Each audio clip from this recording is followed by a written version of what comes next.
पहले तो मन से ये निकाल देना कि पितृपक्ष खारे दिन होते हैं। कई लोग कहते हैं पितृपक्ष में फ्रीज मत लाओ, श्राद्ध चल रही है अभी ये काम मत करो, श्राद्ध चल रही है अभी ये मत करो। एक बात बताओ रे भैया, और जितनी भी जीजियां बैठी ना सालासर में, अरियो राजस्थान वाली, जरा एक बात अच्छे से बताओ, तुमने नया मकान बनाया और तुम्हारे बुजुर्ग माता पिता के सामने उस मकान में तुम प्रवेश कर जाओगे तो माता पिता खुश होंगे कि दुखी होंगे? जम के बोलो जरा। खुश हो। और जब वो चले गए उसके बाद तुमने मकान में प्रवेश किया, तो मकान में प्रवेश किया तो प्रवेश करने पर बहुएं क्या बोलेंगे? अगर मम्मी होती ना तो बहुत अच्छा लगता, उनको पापा होते ना तो बहुत अच्छा लगता, भाई जी आते ना और भैया जी होते तो बड़ा आनंद आता, उनको बड़ी प्रसन्नता होती। क्यों? क्योंकि वो होते और उनके सामने हम प्रवेश करते तो उसका एक आनंद दूसरा होता, उसका एक उमंग दूसरी होती, उसका एक रसतत्व दूसरा होता। पर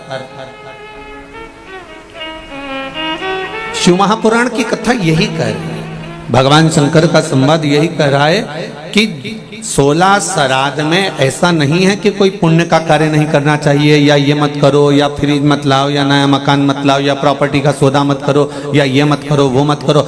अगर कोई महाराज जी आपको मना कर रहे हैं और कह रहे हैं कि श्राद्ध पक्ष में ये नहीं करना चाहिए वो नहीं करना चाहिए, तो उनको समझा दो, अगर पितृ हमारे पूर्वज हैं, अगर हमने कोई सौदा करा है, हम कोई सामग्री लेकर आए हैं, कोई पुण्य का कार्य कर रहे हैं, कोई अच्छा कार्य कर रहे हैं और हमारे पितृ हैं, तो ये निश्चित है कि 16 श्राद्ध में हम कोई कार्य करेंगे तो हमारे पूर्वज बड़े खुश होकर हमको आशीर्वाद प्रदान करेंगे। श्राद्धों के लिए, पितरों के लिए कई लोग बहुत डरा रहे हैं, बहुत डरा देते हैं कि तुम्हें ऐसा करना ही पड़ेगा, पिंडदान तो तुम्हें देना ही पड़ेगा, तुम ये नहीं करोगे तो ऐसा हो जाएगा, तुम 16 श्राद्ध में ऐसा दान करो, ऐसा ये करो, ऐसा वो करो। निवेदन है, शिव महापुराण की कथा कहती है बड़ी मस्ती में अपनी जिंदगी जियो, बड़ी मस्ती में जियो, अपने जीवन को सार्थक करने के लिए करो। आप तर्पण करना है तर्पण करो, पिंड करना है पिंड करो, गया जी करना है गया जी करो, ब्रह्म कपाली करना है ब्रह्म कपाली करो, तुम्हारा मन पड़े जो करो। पर सबसे बड़ा आनंद यही है कि कैसे भी हम अपने, चाहे पितृ हो चाहे देवता हो, हम उनका गुणगान, उनका स्मरण हृदय चित्त से करें।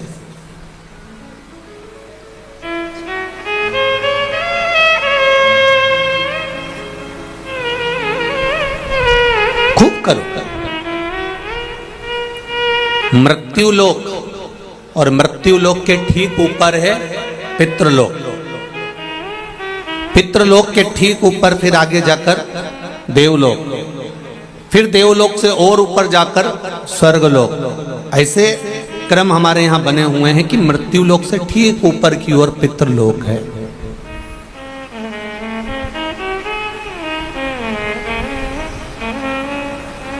स्वयं अंतरिक्षी ने राजा निमि को पितरों की महत्वता समझाई थी।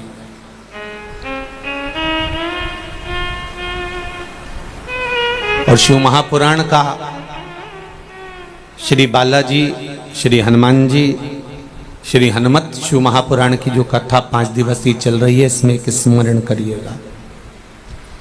आपके पास में कुछ देने के लिए नहीं है, आप किसी को कुछ नहीं दे सकते, तो श्राद्ध पक्ष में जब आप भगवान शंकर का आराधना करें तो 27 मनके की माला से अगर आप भगवान शिव का नाम जप कर रहे हैं, 27 मनके की माला से आप भगवान का भजन कर रहे हैं, 27 बार आप मुख से भगवान का नाम ले रहे हैं, 27 बार आप भगवान का स्मरण कर रहे हैं, तो ये श्राद्ध पक्ष में आपने तर्पण करा ना करा, पिंड करा ना करा, गया गए ना गए, आपने कुछ दिया ना दिया, आपने कुछ प्रदान करा ना करा, पर 27 बार भगवान शंकर का नाम या राम का नाम या कृष्ण का नाम आप अगर अपने पूर्वजों के निमित्तार्थ भी ले लेते हैं, तो शिव महापुराण की कथा कहती है कि श्राद्ध पक्ष में उन्हें गया, पिंड, तर्पण, ब्रह्म कमाली का फल मिल जाता है और उनकी मुक्ति निश्चित हो जाती है।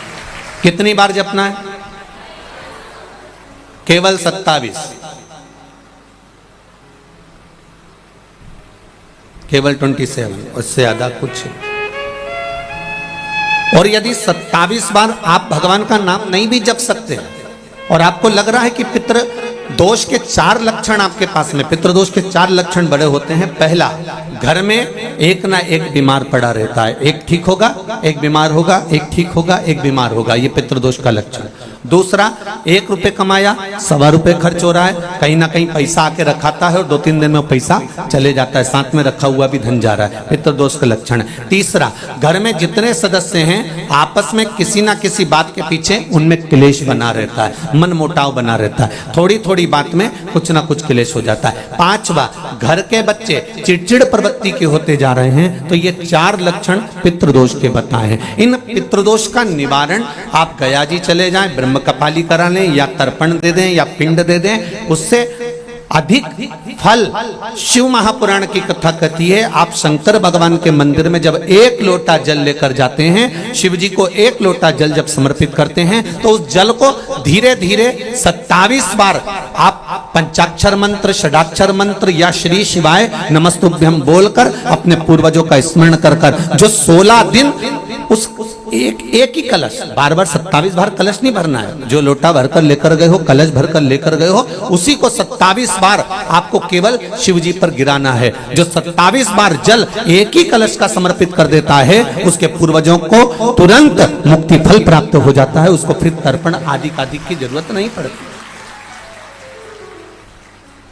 जल तो रोज चढ़ाते हो ना आप लोग, रोज जाते हो ना, सारी समस्या का हल 1 लोटा जल। आप अगर शिव जी के मंदिर रोज जा रहे हो, शंकर जी के मंदिर रोज जा रहे हो, प्रतिदिन जल चढ़ाने जा रहे हो, तो थोड़ा सा नियम चेंज करेंगे अपन। 16 दिन अगर हम शंकर भगवान को जल चढ़ा रहे हैं, आप कहेंगे गुरुजी अभी तो हमारे 2-3 दिन निकल गए, कोई बात नहीं, जब जागे तब सवेरा। कोई जरूरी है कि वो पीछे के 2-3 दिन निकल गए तो हम कैसे नहीं, आप कल से प्रारंभ कर दो कि शिव जी के मंदिर में जब जल चढ़ाने जाओ तो जल को 27 बार धीरे धीरे कर कर चढ़ाना प्रारंभ करिए। 16 श्राद्ध पूरे होंगे, नवरात्रि आएगी, दीपावली आएगी, और नवरात्रि से और दिवाली के बीच में आपको खुद ये फल प्राप्त हो जाएगा कि आपने 27 बार जो जल चढ़ाया है उसका फल मिला कि नहीं मिला, आपको मिला कि नहीं मिला, घर में शांति हुई कि नहीं हुई, घर में आनंद आया कि नहीं आया, संपदा बढ़ी कि नहीं बढ़ी, वैभव आया कि नहीं आया। केवल 16 दिन पूर्ण हुए, नवरात्रे और दिवाली के बीच का समय आप अंदाजा लगाकर बैठ जाए।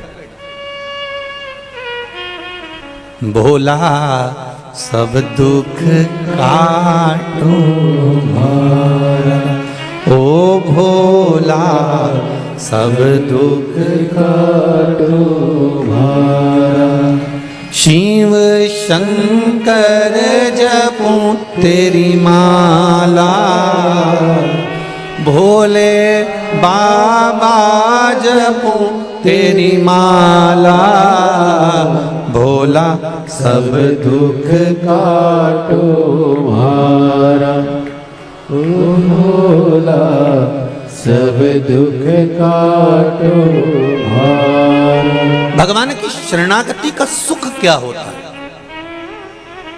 भगवान की शरणागति का फल क्या होता है। महाराज, एक पक्षी सागर के तट पर, समुद्र के तट पर थोड़ी देर का सत्संग करता है, भजन करता है, कीर्तन करता है किसी संत की शरणागति में बैठकर, तो वो सागर पार जो माता सीता लंका में बैठी है उनको देख लेता है। शिव महापुराण की कथा कहती है, जो दिल से एक क्षण की भी शिव महापुराण की कथा सुन लेता है, शिव कथा कहती है वो महादेव का कृपा पात्र हो ही जाता है, चाहे कैसे भी श्रवण करे।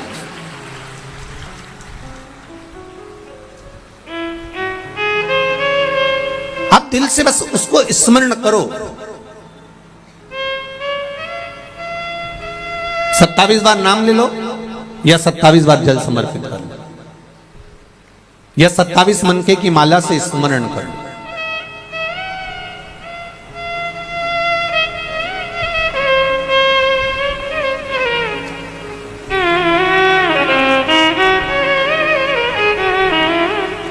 चौबीस 24,000 श्लोक की ये शिव महापुराण की कथा है।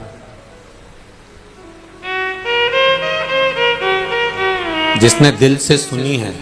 ये पत्र अभी हमने इतने सारे तो पढ़े नहीं हैं, पर थोड़े जो इधर पढ़े हैं देखिए, इसमें लिखा है,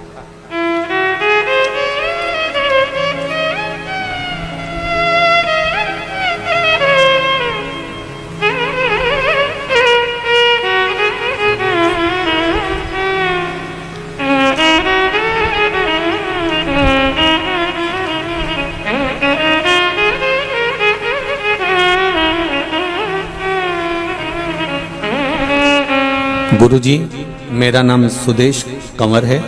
मैं गांव गोगामेणी, तहसील भादरा, जिला हनुमानगढ़ से हूँ। कहीं बैठी हो तो हाथ हिलाइएगा। आप ही हैं? गुरुदेव, मेरी शादी को 18 साल हो गए थे। बाबा की कृपा, आपने कहा था गुरुदेव कि लॉकडाउन में आपने एक बात कही कथा में, मैंने डॉक्टर को 18 साल में खूब दिखाया। 12 साल की एक बेटी मेरी पहले की थी, उसके बाद में मेरे यहाँ कोई 12 साल के बाद कोई संतान नहीं हुई। डॉक्टर ने मना कर दिया था कि अब संतान का सुख नहीं है। घर में पुत्र हो ये भाव मन में लिया गुरुदेव। और एक बार आपकी कथा थोड़ी सी सुनी। आपने सफेद आंकड़े की जड़ का प्रयोग बताया था, लेकिन हमें लॉकडाउन में बाहर नहीं निकलने दिया और हम वो सफेद आंकड़े की जड़ नहीं ले पाए। तो हमने जिस फोन पर आपकी कथा सुन रहे थे उसी को आदर्श मानकर 10 फरवरी 2021 को बाबा की कृपा से हमने जिस फोन पर आदर्श मानकर यही विचार करा कि बाबा अगर आप सच्चे हो और शिव महापुराण की कथा यदि हमने श्रवण करी है तो हमारी गोद भर देना बाबा। और बाबा की कृपा से 10 फरवरी 2021 को हमारे यहाँ पुत्र रत्न की प्राप्ति हुई है। ले आओ, जल्दी लाओ।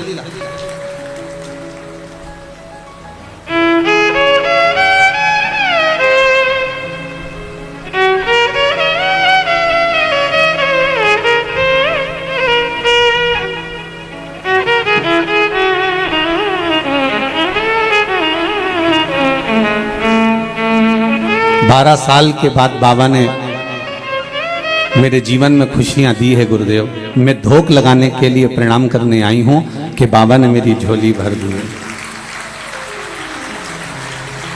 भोला सब दुख काटो, ओ भोला सब दुख काटो,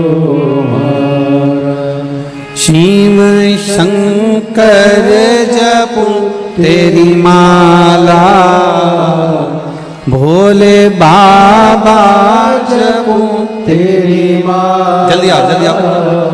भोला सब दुख काटो मारा, भोला सब दुख काटो मारा।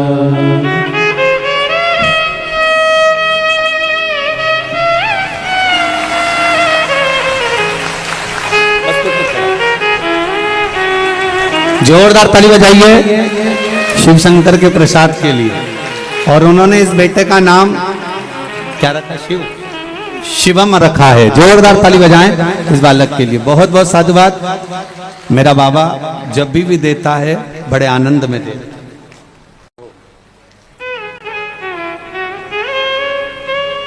शंभु। एक पत्र और बड़ा सुंदर आया थे। शंभु शंभु। पवन कुमार सुनीता जी जाजू नागौर राजस्थान से आई है। कहीं बैठी हो तो हाथ हिलाएंगे। आप ही श्री शिवाय नमस्ते। आपने जो बिल पत्र पर शहद का उपाय बताया था गुरुदेव, उस उपाय को करने से मेरे दोनों बच्चे आए हुए, दोनों आए साथ में, दोनों बच्चे सीए फाइनल में पास हो गए हैं। बाबा की कृपा, बाबा को प्रणाम करने आए हैं। माइक पहुंचाइए। माइक पहुंचाओ, जल्दी पहुंचाओ।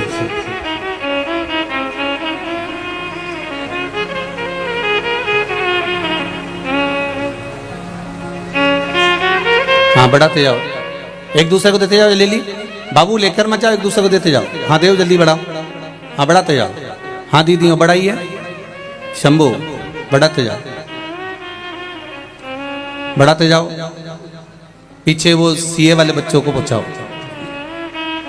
हाँ देते जाओ, आगे बढ़ाओ। बाकी सब लोग बैठ जाओ, बाकी सभी लोग बैठ जाइए। श्री शिवाय नमस्तुभ्यम। बाबू क्या नाम है आपका? शुभम। शुभम जी। श्री शिवाय नमस्तुभ्यम। श्री शिवाय नमस्तुभ्यम। पहले तो आपको बहुत बहुत बधाई बाबू, धन्यवाद दोनों को, कि आप दोनों बहन भाई बड़े आनंद के साथ में, दोनों को बहुत बहुत साधु था, बड़े बड़े आनंद के साथ में कि आप सीए बने। कौन सा वाला उपाय करा था आपने? सर बीलपत्री पे वो जो शहद लगाकर और भोलेनाथ के ऊपर चिपकाने का वो उपाय किया था। हर एग्जाम से पहले चिपका कर जाते थे और प्रत्येक एग्जाम में पास हुए, दोनों पास। बस बाबा की कृपा हो। बहुत बहुत साधुवाद, बहुत बहुत बधाई। बैठिए। श्री शिवाय नमस्तुभ्यम। नमस्तुभ्यम। और गुरुजी जी, ऑफिस का भी अभी इनॉग्रेशन हुआ है अप्रैल के अंदर। जी बधाई आपको, बहुत बहुत बाबा की कृपा हो। बेटी आप भी ठीक हैं? बधाई आपको बहुत बहुत। बैठिए। श्री शिवाय नमस्तुभ्यम। नमस्तुभ्यम। बहुत बहुत बधाई आपको। भोला सब दुख ओ भोला सब दुख काटो मारा। शिव शंकर जपो तेरी माला, भोले बाबा जपो तेरी माला। भोला सब दुख काटो मारा, ओ भोला सब दुख काटो मारा। महाराज शिव पुराण कह रहे हैं, भगवान देवादिदेव महादेव का पावन चरित्र कह रहा है। एक देवराज नामक का ब्राह्मण, जिसने जीवन भर कोई अच्छे कर्म की ओर लगा ही नहीं,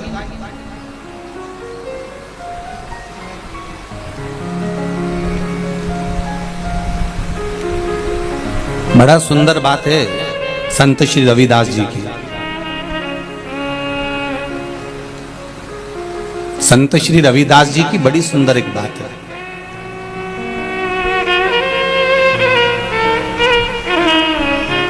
संत श्री रविदास जी महाराज कहते हैं, कोई जात से नीचा नहीं होता।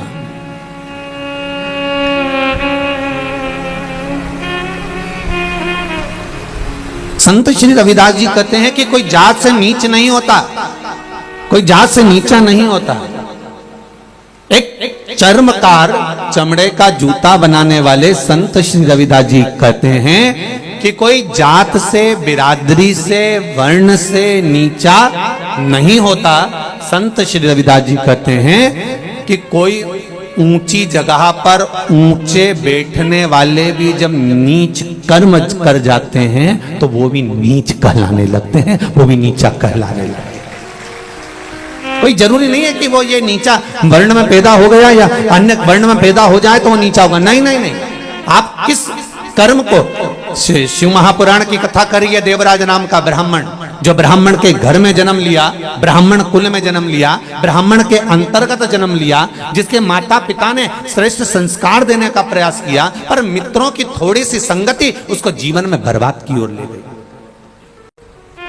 ताली, थाली और प्याली, ये तीन मित्र व्यक्ति को बर्बाद कर देते। पहले नंबर का ताली, प्रसन्नता करने वालों से दूरी बनाकर रखना। जो जितना ज्यादा तुम्हारी प्रसन्नता करेगा, समझ लेना कि तुम्हें चने के झाड़ पे चढ़ा देगा।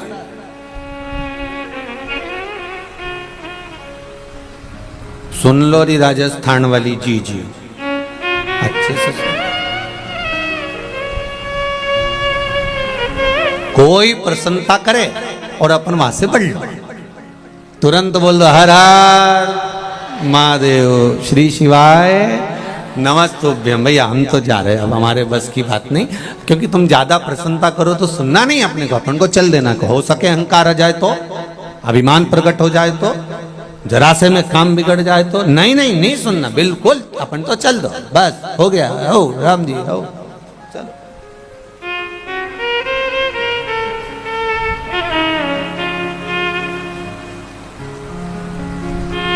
कौन क्या बोल रहा है उससे हमको इस बात से महत्वता नहीं है।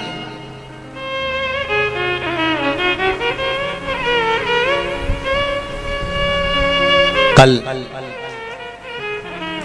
परम पूज्य 1008 संत शिरोमणि श्री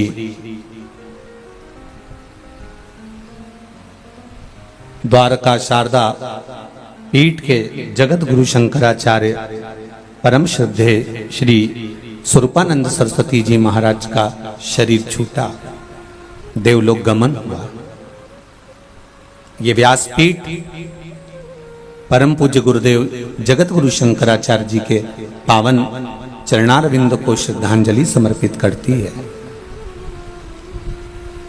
और सबसे ज्यादा नतमस्तकता इस व्यासपीठ से परम पूज्य जगत गुरु श्री स्वरूपानंद सरस्वती जी महाराज के पावन चरणों को करती है, क्योंकि उन्होंने सनातन धर्म में, भले दुनिया के लोगों ने उनको कह दिया हो, कई लोगों ने उनका विरोध भी किया हो, कई लोगों ने शब्द पर शब्द भी कहे हो, कई लोगों ने राजनीति के भाव में भी कहा हो, पर यह व्यासपीठ उनको इसलिए बहुत बहुत बहुत श्रद्धांजलि और नमनता करती है, क्योंकि उन्होंने सनातन धर्म के जितने मंदिरों में अन्य देव की मूर्तियां लोग स्थापित करने लगे थे और हमारे सनातन धर्म के देवताओं को पूछना बंद कर दिया था और ना जाने किस किस को मंदिर में लाकर बिठा दिया था, उसका फुल जोर विरोध किया था। इसलिए उन्होंने सनातन धर्म में, भले दुनिया कुछ भी कहती रहे, पर उन्होंने उस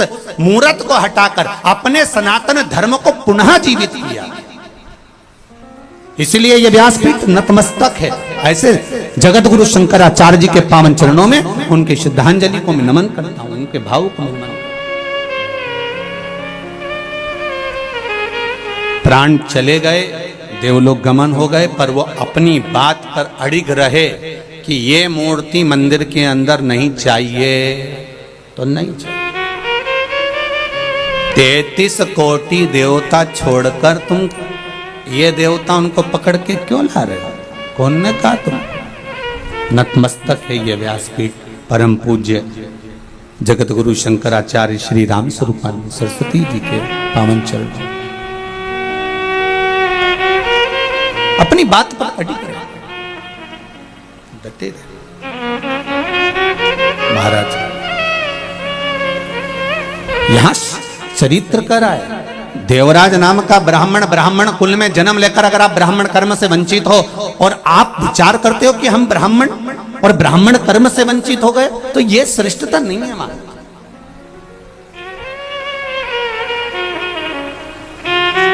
कितना गौरव महसूस होना चाहिए कि आप अच्छे घर में जन्मे हो, कितना गौरव महसूस होना चाहिए कि आप अच्छे कुल में जन्मे हो, कितना गौरव महसूस होना चाहिए कि आपको भगवान की सेवा प्राप्त हुई है, कितना गौरव महसूस होना चाहिए कि भगवान ने हमारा हाथ पकड़ कर रखा है, कितना गौरव महसूस होना चाहिए कि हमारे कंधे पर यज्ञोपवीत है, कितना गौरव महसूस होना चाहिए कि हमारे मस्तक पर शिखा है, कितना गौरव महसूस होना चाहिए कि हमारे मस्तक पर तिलक है, कितना गौरव महसूस होना चाहिए कि हमारे माता पिता हमारे साथ में रह रहे हैं, कितना गौरव महसूस होना चाहिए कि हम सनातन धर्म में जुड़े हुए हैं। देवराज नाम का ब्राह्मण कुल में जन्म लेने के बाद भी चोरी करता था, वेश्यावृत्ति करता था, गलत काम करता था। खूब समझाया माता पिता ने, पर नहीं माने। खूब समझाया, नहीं माने। अंत दुनिया मन का धन कर सकती है, पर अंत तो अंत है। और देवराज नाम का ब्राह्मण चोरी का धन लेकर शिवजी के मंदिर में गया। शिव महापुराण की कथा चल रही थी, थोड़ी सी कथा उसके श्रवण शक्ति में, उसके कानों में पहुंच गई।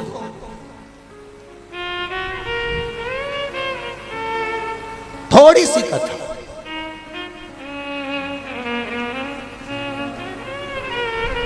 हम मानते हैं कि सालासर जी में कथा हो रही है और इतनी जगह नहीं है बैठने की, पर विश्वास है।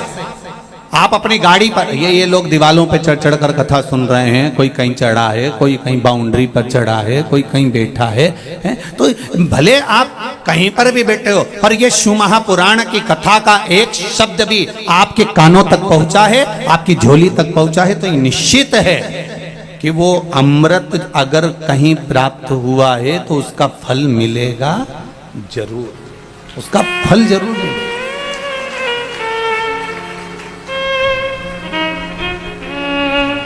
आस्था चैनल के माध्यम से, फेसबुक यूट्यूब के माध्यम से करोड़ों लोग इंतजार कर रहे थे सालासर जी की 5 दिवसीय शिव महापुराण का, करोड़ों। और आप भी जितने बैठे हो ना, सब इंतजार में थे, क्यों कब चलेगी, एक गाड़ी कर लें क्या, चलें क्या, पास में तो हो रही है, 150-200 किलोमीटर तो है, और चलेंगे भी, कथा भी सुनेंगे और बालाजी सरकार का दर्शन भी कर लेंगे। अब तो वो कहते हैं ना कि वो कहते हैं दोनों हाथ कढ़ाई में, तो हाथ तुम सबका मुंडा भी कढ़ाई में हो, तुम शायद नहीं यहाँ पहुंचे हो। सुराना परिवार अगर कथा करा रहा है तो ये जानकर जितने परिवार के लोग आए ना सुराना जी के, बड़े भाग्यशाली हो साहब, बड़े किस्मत वाले, घर जाके नजर उतर वाले ना, कहीं बाबा की कृपा हुई है, बड़े भाग्यशाली। एक तो श्राद्ध पक्ष में शिव महापुराण की कथा, ऊपर से बालाजी सरकार के चरणों में कथा, बड़े भाग्य की बात है, साधारण नहीं है साहब।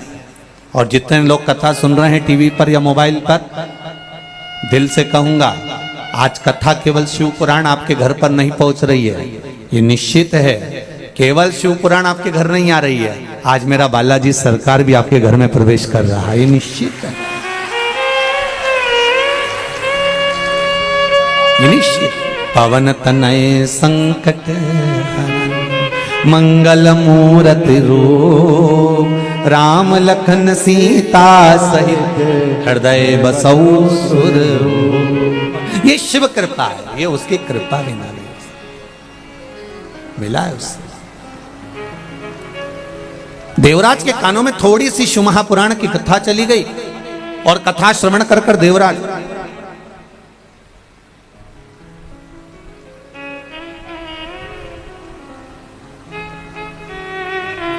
एक बेलपत्री के वृक्ष के नीचे जाकर बैठा। शरीर में ताप बहुत था, शरीर में कष्ट बहुत था।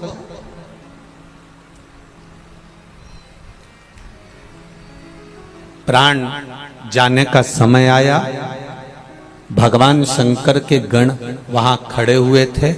पहले आए थे यमदूत, फिर आ गए शिव के गण। होता है ऐसा। एक सेठ जी थे, उनके पास में बहुत धन था, भजन भी बहुत करते थे, कीर्तन भी बहुत करते, मंत्र जाप भी बहुत करते, स्मरण भी करते, नाम जाप भी करते, खूब दान करते, पुण्य करते, संकीर्तन करते, भजन करते, मंत्र जाप करते। बड़ा दानी थे सेठ जी, बड़े दानी। उनका अंतिम समय आ गया, प्राण छूटने का समय है। भगवान विष्णु के पार्षद उनके सामने खड़े हो गए, बैकुंठ से देवताओं ने लेने के लिए आ गए। तो उन्होंने तुरंत बैकुंठ के देवताओं को देखा और देखकर पूछा, तुम कौन हो? तो क्या तुम्हारा अंतिम समय आ गया, हम तुम्हें लेने के लिए आए। ओहो, मैं चलने के लिए तैयार हूं, पर मेरे पास में दौलत बहुत सारी है, बहुत पैसा, अपार धन तो मेरी अलमारी में पड़ा हुआ है, बैंक में पड़ा हुआ है, तिजोरी में पड़ा हुआ है, ढेर संपदा, सोना चांदी हीरा पन्ना रकम सब कुछ मेरे पास में ढेरों में भरा हुआ है। तो इतने में सेठ जी ने कहा, मुझे कुछ ऐसी कृपा कर दो, मैंने जिंदगी भर खूब दान पुण्य भजन कीर्तन खूब करा, पर धन कमा कमा कर एकत्रित करा, पर अपने ऊपर खर्च नहीं करा। एक मौका दे दो बस मुझे अपने ऊपर खर्च करने का। तो देवताओं ने जाकर भगवान विष्णु से कहा, प्रभु क्या करें? भगवान ने कहा, दे दो, 1 साल और दे दो। चलो ठीक है, करने दो इसको खर्च। अब 1 साल सेठ जी को जो मिला, उन्होंने उसमें खर्च किया, पर सही जगह खर्च नहीं कर पाए। वैश्यावृत्ति में, जुए में, मदिरापान में, मांसाहार में, गलत गलत काम में उसको खर्च किया। अब फिर 1 साल बाद मरने का समय आया, आपकी बार बैकुंठ के पार्षद नहीं आए, आपकी बार यम के दूत उनको लेने के लिए, बड़े बड़े दांत, भयंकर स्वरूप, काला स्वरूप, भयंकर।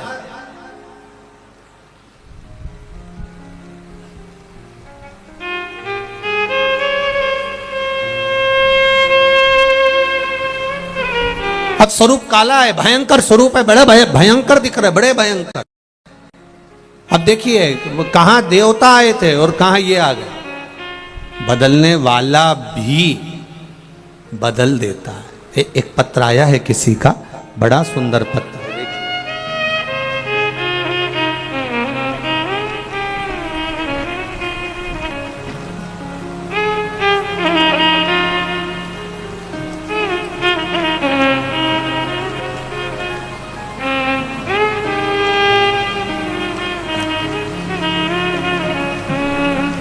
सुनीता गोस्वामी,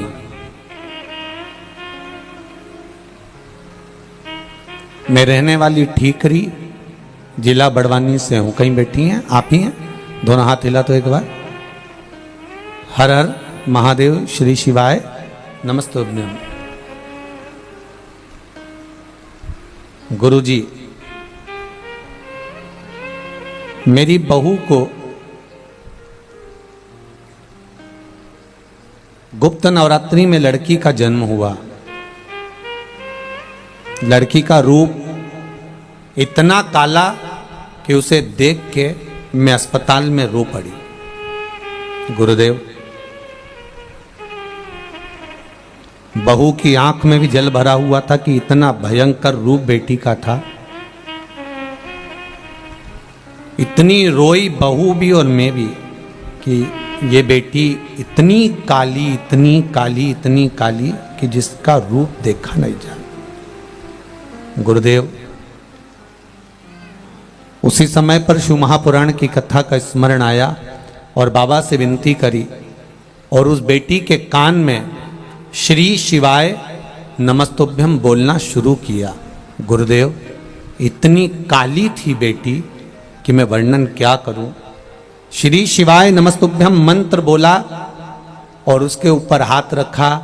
धीरे धीरे धीरे धीरे बाबा की कृपा से वो काली से महागौरी बन गई। ये शिव कृपा के लिए मैं सालासर में यहाँ पर धोख लगाने बाबा को प्रणाम करने आई हूँ। कथा में बाबा से निवेदन करने आई। ये शिव कृपा। बैठो बहन। श्री शिवाय नमस्तुभ्यम। शंभो शरणे मांगू घड़ी घड़ी, दुख काटो दया करी, मैं दर्शन आपो। आप हृदय से, मन से, चित्त से, वृत्ति से, आप दिल से बाबा से कहो तो आप कहो तो सुनेगा। कबऊ चूके ना कबऊ। भगवान देव अधिदेव महादेव की कथा कहती है।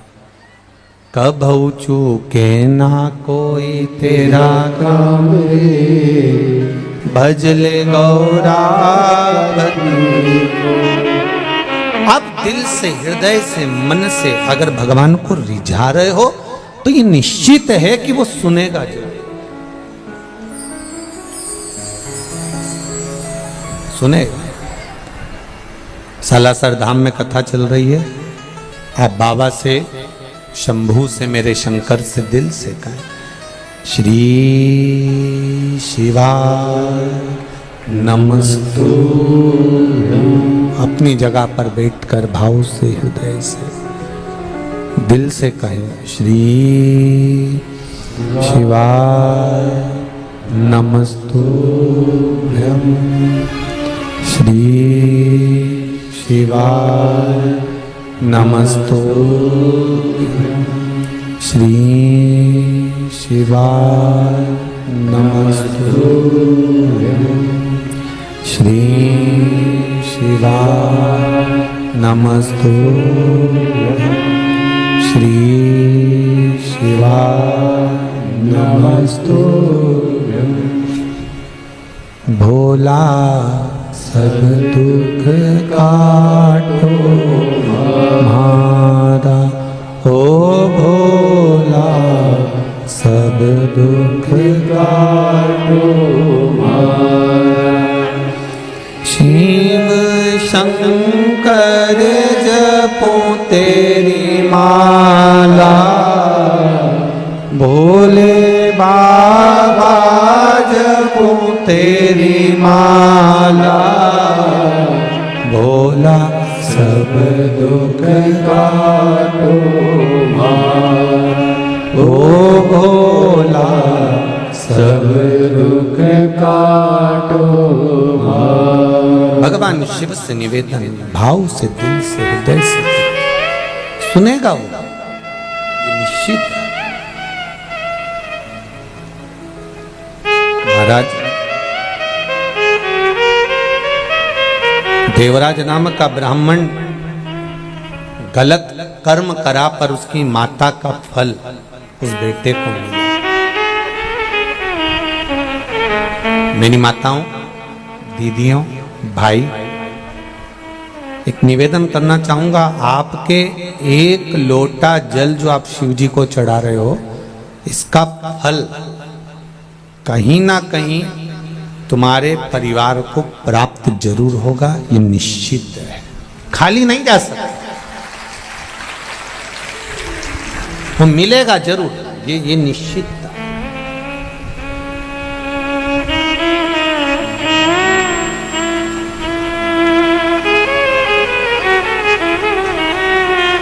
खेत में एक बीज डाल दिया आपने, एक बीज बो दिया आपने, और खेत में अगर एक बीज बो दिया है, डाल दिया है, अब अपने अपने गांव से जब आए होगे तो जंगल देखा होगा, रास्ते में पड़ा होगा, ट्रेन से, बस से, गाड़ी से, फ्लाइट से, जिससे भी आए, कितना जंगल है। अभी जंगल में कोई पौधा लगा है, कोई बीज गिरा होगा, लगा होगा, वहां पानी देने कौन गया हो?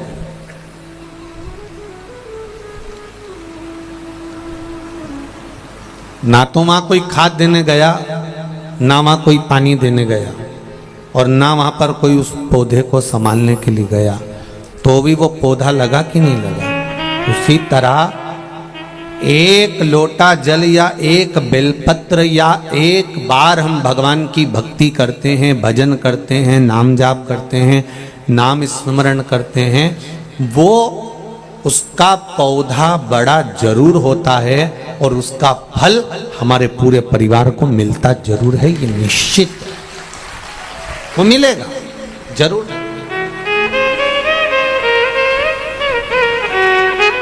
प्राप्त जरूर है। पितृपक्ष में कथा सुन रहे हो,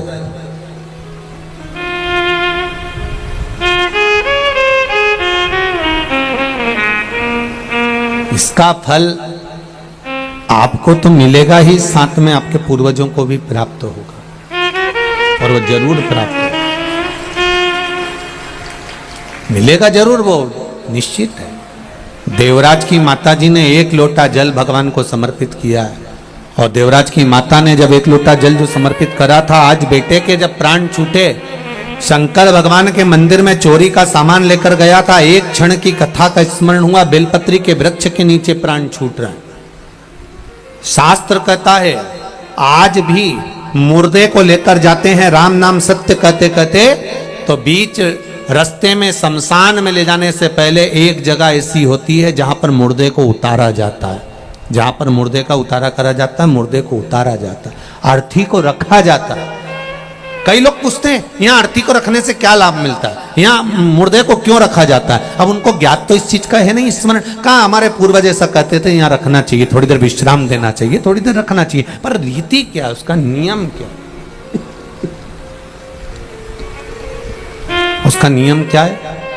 उसका नियम है कि देवराज नाम का ब्राह्मण बेलपत्री के वृक्ष के नीचे अपने प्राणों को त्यागा था, इसलिए उसको भगवान शंकर का धाम मिल गया था। मुर्दे को आज भी ले जाते समय बेलपत्री का वृक्ष तब होता नहीं तो कोई भी पेड़ के नीचे उसको रख देते हैं, पर नियम है बेलपत्री के वृक्ष के नीचे से अगर मुर्दा निकल कर भी गया है और उस पर बेलपत्री के वृक्ष की छांव पड़ी है तो वो कितना बड़ा भी पापी क्यों ना हो, वो परमात्मा के धाम चले ही जाता है, ये निश्चित है।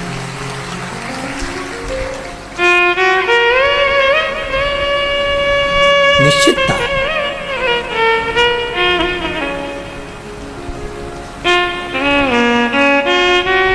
हम कई बार कह देते हैं आप लोगों को, आप लोगों ने स्मरण किया होगा कि अगर निर्माल्य की बेलपत्र, शंकर भगवान पर चढ़ी हुई बेलपत्र कहीं जमीन पर भी पड़ी हुई मिली है तो उसको उठाकर एक बार मस्तक पर रख लिया करो। कौटी कौटी पाप ढेर पड़े हुए होंगे हमारे जीवन के, ऐसा कोई व्यक्ति नहीं जिससे पाप नहीं होता। श्री ऋषभदेव जी महाराज का चरित्र आता है, अहिंसा परमो धर्म को बताते हैं और ऋषभदेव जी महाराज कहते हैं हर व्यक्ति से पाप होता है, चाहे वो संसार का कोई मनुष्य हो।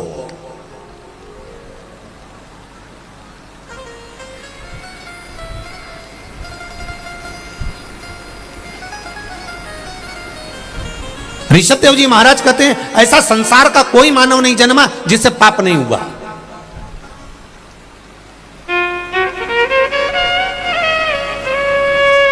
अहिंसा परमो धर्म की लेखनी ऋषभदेव जी महाराज वर्णन करते।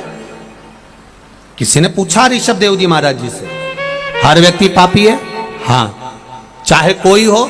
हाँ। तो ऋषभदेव जी से पूछा गया क्या संसार में जन्म लेने वाला मानव, चाहे संत साधु सन्यासी तपस्वी साधक उपासक चाहे जो हो, अगर मृत्यु लोक में जन्म लिया है तो उससे पाप हुआ है? क्या क्या पाप हुआ, कितने स्थान पर उसने पाप किया? तो कहा पहला, झाड़ू लगाते समय जीव मर जाता है, उसका पाप माथे चढ़ जाता है। दूसरा, अग्नि जलाते समय छोटे छोटे पतंगे जल जाते हैं, उसका पाप माथे चढ़ जाता है। तीसरा, स्नान करते समय, वस्त्र धोते समय, बर्तन धोते समय पानी में छोटे छोटे जीव मर जाते हैं, उसका पाप माथे चढ़ जाता है।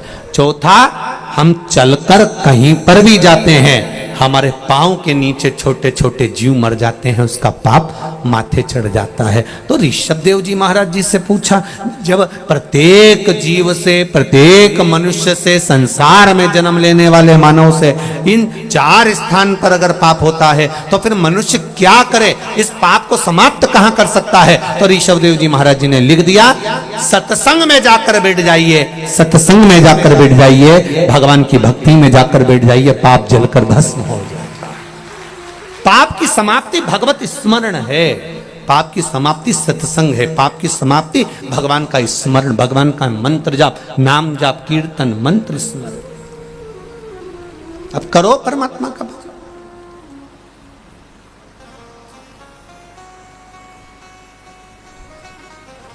आप भगवान का भजन में नित्य लगिए, पाप छिन्न। जब अदालत में पेशी कर कर कर थक जाते हो तब वकील कहता है राजीनामा, अरे बोलो जम के बोलो, राजीनामा कर लो। तो अक्कड़ मैं काय को करूं, तो क्या और चलने दो, और पेशियां चली। थक गए, तब वकील ने फिर कहा राजीनामा कर लो। मैं काय को करूं, मैंने इतने बड़े बड़े वकील कर रखे। फिर पेशी पे पेशी चली, एक अदालत से काम छूटा दूसरी अदालत में पहुंच गए, फिर पेशी। फिर वकील ने कहा जम के बोलो राजीनामा कर लो। वकील कोई मूर्ख नहीं होते, वकील भी अक्ल वाले होते हैं। और एक बात वकील हमेशा कहता है कि जिंदगी में अगर वकीलों से सीखना है तो वो आपको समझाकर एक बार जरूर कहेगा कि एक बार अच्छे से विचार कर लो, राजीनामा कर लो। ये हर वकील कहता है।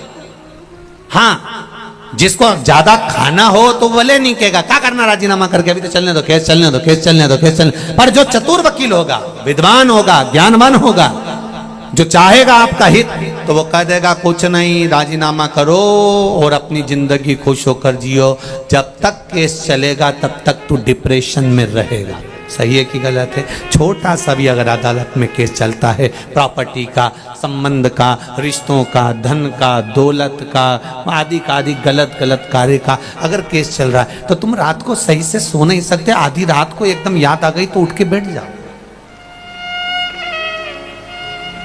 सेल टैक्स, इनकम टैक्स आदि के जीएसटी वीएसटी जरा सा याद आ गया, वो फाइल तो रह गई तुरंत। अब पत्नी भी कह रही है क्यों उठ के बैठे हो, सो क्यों नहीं जाते?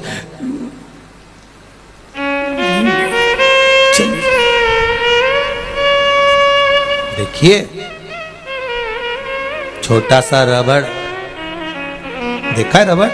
छोटा सा नोट की गड्डी में लगाने वाला जो रबड़ आता है ना, छोटा सा, उस रबड़ को एक बार लपेट लो, दूसरी बार लपेट लो, तीसरी बार अगर खींचा तो बोलो जम के बोलो, टूट गया। अब इतने छोटे से नोट की गड्डी में लगाने वाले रबड़ को तुम मिठाई के डब्बे में लगा सकते हो क्या? 2 बार? नहीं, टूट जाएगा। बड़े डब्बे में लगा सकते हो? नहीं, टूट जाएगा। उसी तरह ये चित्त, ये वृत्ति, ये मन वो रबड़ है जिसको हमें परमात्मा के चरणों में लगाना चाहिए, पर हम इसको नोट की गड्डी में और डब्बों में लगा रहे हैं, इसलिए ये रबड़ जल्दी टूट जाता है, बहुत जल्दी। इस रबड़ को सही जगह लगाए। ज्यादा रबड़ को खींचोगे टूटेगा, दिमाग को ज्यादा 10 जगह लगाओगे। इसलिए वकील कहते हैं राजीनामा कर लो, और यह वकील नहीं कर रहे, ये हमारे हृदय में हमें बिठा कर रखना है कि जिसने जिंदगी में जन्म लेने के बाद राजीनामा करना सीख लिया, कोई भी बात हो, सब्जी बेकार बन गई, राजीनामा कर लो, कोई बात नहीं। नमक ज्यादा पड़ गया, राजीनामा कर लो। काम बिगड़ गया, राजीनामा कर लो, कोई बात नहीं। चिल्लाना नहीं, क्रोध नहीं, अभिमान नहीं, अहंकार नहीं, वासना नहीं, तृष्णा नहीं, लोभ नहीं, आसक्ति नहीं, काम नहीं, राजीनामा करना जो सीख गया तो उसका जीवन एकदम क्लीन और आनंद में हो गया। जिसकी पेशियां चलती रहती है, हर बात में जवाब देगा। उसने कुछ कहा पत्नी ने, मैं तुमसे कब से कह रही हूं, और इसने पलट के जवाब दिया, तो तू जवाब दे, अगली पेशी उसकी देख। तुरंत वो भी तैयारी में बैठी थी, फिर उसने सुना दिया, उसने पेशी चालू करी, फिर इधर से फिर उधर से। राजीनामा करने से, थोड़ा सा नर्म बनने से। रखो, देवराज को ले गए। शिव महापुराण की कथा कहती है, अभी तक खड़े थे, देवता लेने के लिए अब आए हैं गण दूसरे।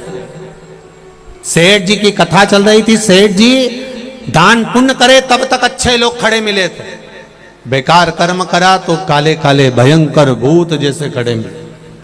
पूछा तुम कौन हो? लाने लेकर जाने वालों की ड्यूटी चेंज हो गई है क्या? पहले तो सुंदर लोग आए थे, अब काले काले लोग आए। कहा नहीं, ये कर्मों के अनुसार है। पहले तुम्हारे कर्म अच्छे थे इसलिए देवता आए थे, अब कर्म बिगड़ गए इसलिए यम के दूत बंदी बनाने के लिए आए। आपके कर्म अच्छे होंगे, आपको अच्छा मिलेगा। यमदूत की जगह पर भगवान शंकर के गण देवराज को लेकर जा रहे थे। देवराज ने चलते चलते गणों से पूछ लिया, मैंने पुण्य कौन सा किया जो आप मुझे लेने आए हो?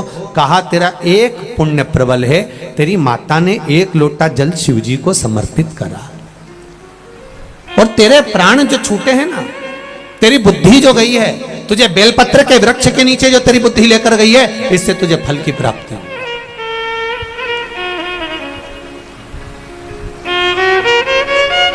अच्छी जगह अपने गांव से, अपने नगर से, अपने शहर से आप अच्छी जगह पर जाकर बैठ रहे हो, कथा में जाकर बैठ रहे हो, सत्संग में जाकर बैठ रहे हो, प्रवचन में जाकर बैठ रहे हो, भगवान के भजन में जाकर बैठ रहे हो।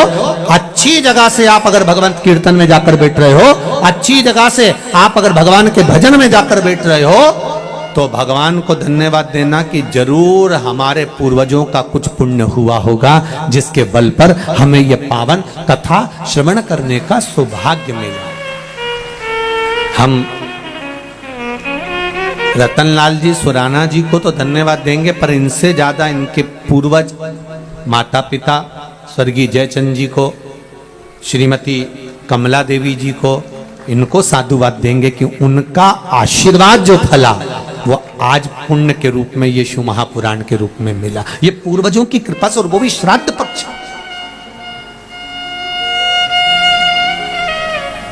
ये उनकी कृपा से। तेरी कृपा बिना न हिले एक भी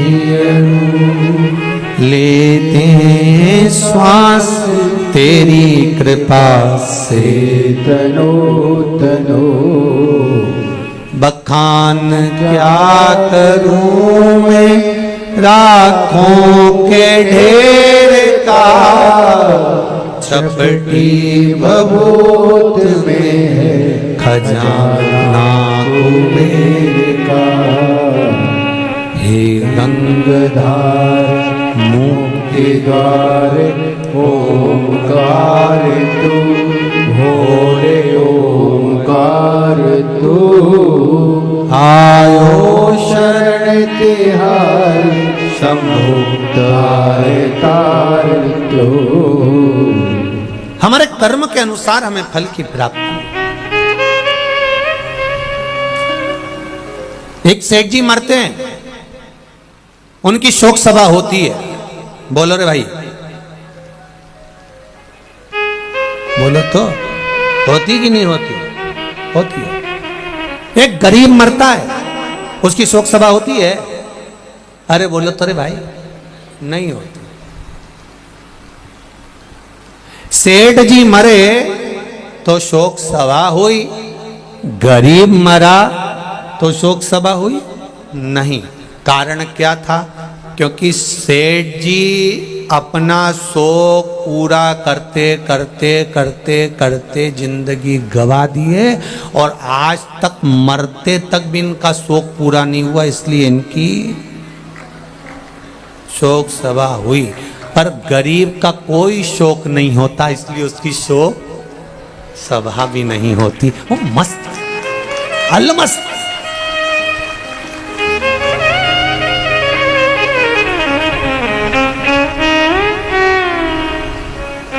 इसलिए सेठों में सेठ मारा सांवरा, बाकी डुपली है केट। जितना है वो एक ही सेठ। कौन? सांवरिया। बाकी के सब सेठ मरा, पैसे वाला मरा, धनपति मरा, करोड़पति मरा, बहुत अंबारपति मरा तो उसकी शोक सभा हो रही है, क्योंकि वो जिंदगी भर शौक पूरा नहीं कर पाया। कभी फ्रिज, कभी वॉशिंग मशीन। एक दुकान से काम नहीं हुआ, दूसरी दुकान में गया, दूसरी दुकान से काम नहीं हुआ, तीसरा। एक हैंडसेट हाथ में था, गड़बड़ हुआ, जल्दी से बदल लिया। शौक पूरे नहीं हो रहा है, इसीलिए इनकी शोक सभा होगी। पर गरीब का कोई शौक नहीं। एक जोड़ कपड़े में माँ बेटा था, खेत में से निकल कर आया, श्री बालाजी सरकार का दर्शन करा, दर्शन करके कथा सुनी, वो कथा सुन के अपने घर आराम से चले गया। कोई मतलब नहीं उसको, काम क्या मिल रहा है नहीं मिल रहा है, वो अपनी मस्ती में बैठा हुआ है, आनंद में अपनी जिंदगी खुश होकर जी रहा है, और उसको उसके कोई शौक है ही नहीं।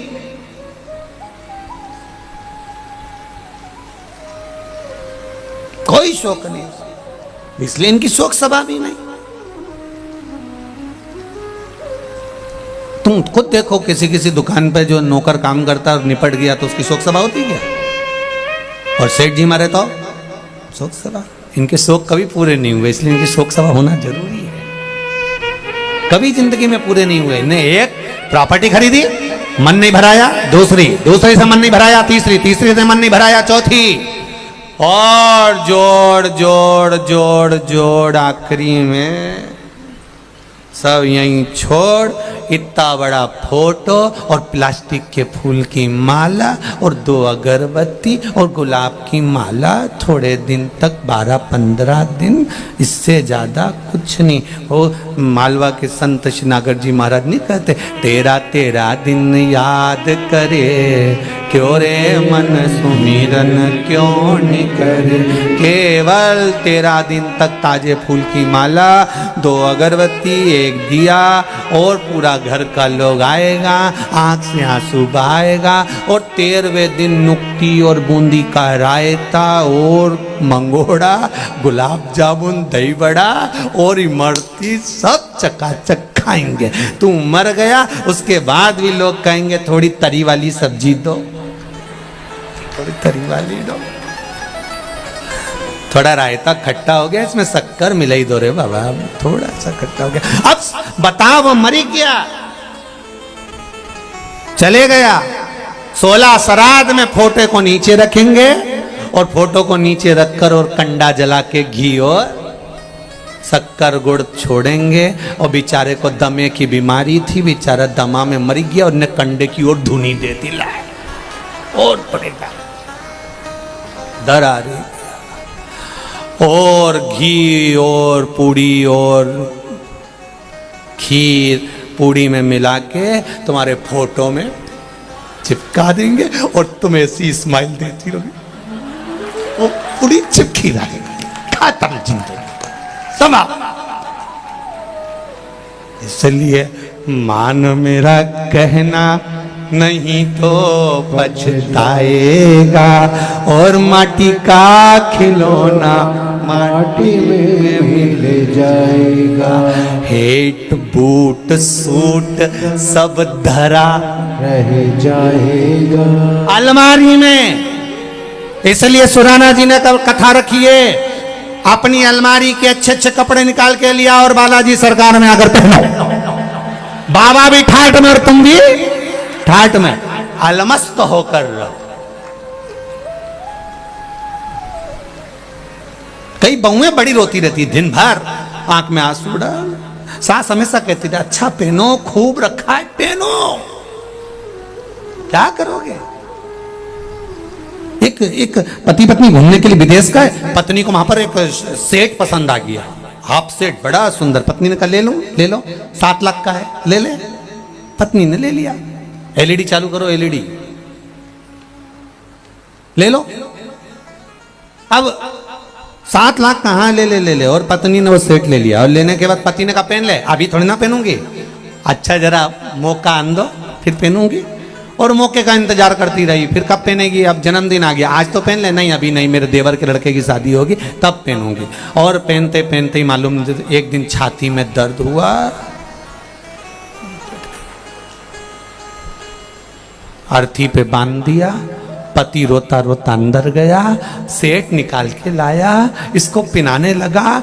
बेस्ट फ्रेंड दोस्त कहने लगे भाभी तो मर गई, अब क्यों पिना रहा है। मैं इसको हमेशा कहता था पहन ले पहन ले पहन ले, ये हमेशा कहती थी मौका आन दो मौका आन दो मौका आन दो। इसका तो मौका नहीं आया और भगवान ने लगा दिया चौका, ले बड़ा। जितने लोग कथा सुन रहे हैं आस्था चैनल पर, जितने लोग कथा सुन रहे हैं फेसबुक यूट्यूब पर, और जितने कथा सुन रहे हो ये सालासर बालाजी के धाम में, तुम मौके का इंतजार मत करना रीजिए बिल्कुल। अपन तो एक से बढ़कर एक पहन लो, जो अलमारी में धरा सब निकालो, सब पहनो। कोई कहती नहीं कि नहीं साड़ी, कोई शादी ब्याह में पहनना, शादी ब्याह से पहले निपट गई तो फिर ऊपर जाऊंगी तो मेरा मन कितना दुखेगा। और यमराज से कहूंगी मैं यमराज प्लीज मैंने वो नीली वाली नहीं पहनी, वंस मोर, एक बार फिर छोड़। यमराज के चल वापिस, कौन देगा। अरे भाई जीवन मिला उसका सदुपयोग करिए, तो जीवन का सदुपयोग होना चाहिए। एक बिंदुक नाम का ब्राह्मण वो भी गलत वृत्ति में पड़ गया था, मुक्ति नहीं हुई उसकी। 3 तरह से मरे हुए व्यक्ति को मोक्ष नहीं है। पानी में डूबकर मरा हुआ, स्त्री के हाथ से मरा हुआ, सर्प के डसे से मरा हुआ, इसकी गति नहीं होती, इसकी मुक्ति नहीं है, इसका मोक्ष नहीं है।